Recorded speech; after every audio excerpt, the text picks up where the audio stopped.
Yung setup natin na pantangigi. Tapos ko pa lang. Yan. Hindi ko pa to na-try. Sana effective to. Nakita ko lang din sa mga natin mangingisda na magagaling sa pag-trolling ng tangigi. Tama kaya itong ginawa ko. So ito may stainless naman siya.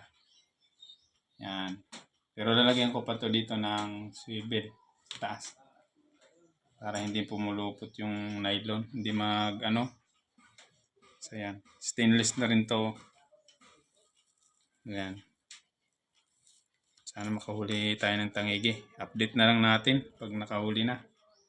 Pang ulam. Saka pambinta na rin kung sobra. No? Yan. Happy New Year! Ito dito ngayon. Yan. Nalagay na natin sa nylon. Ito. Ilagay na natin. Maliit lang itong nylon. Number 30. Kaya naman siguro itong tangigi. Yung iba number 80. Try mo natin maliit kasi dito sa amin medyo yung tangigi. Masilan. Ito ng pagtali. Pinakamadaling magtali. Yan. Buhulan mo lang. Tapos ganyan. Hindi na yung matatanggal. Tinuro ng papa ko to. Kahit sino yung maghila niyan. Si Papa ang si Buddy. Buhulan mo rin. Importante sa pangingisda, may natira ka pang ngipin. Kakagatin mo yung nylon. Yan.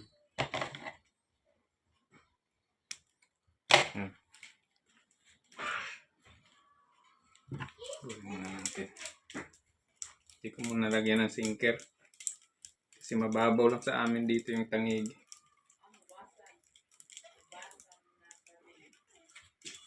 Yan. Tapos isang swivel.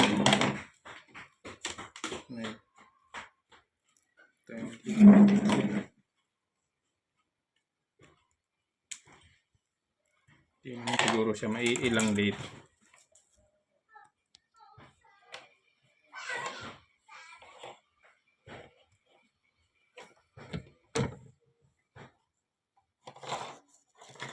Ito lang guys, tsaga lang.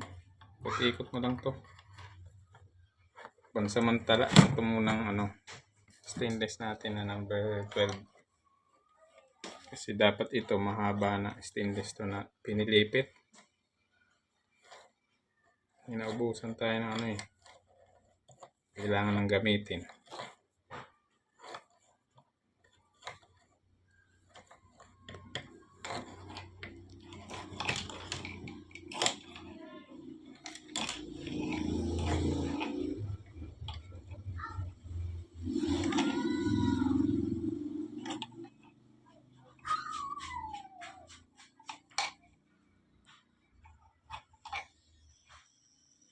Tigas.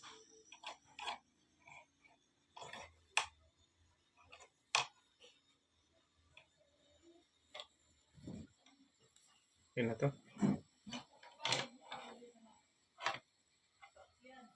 Pwede na.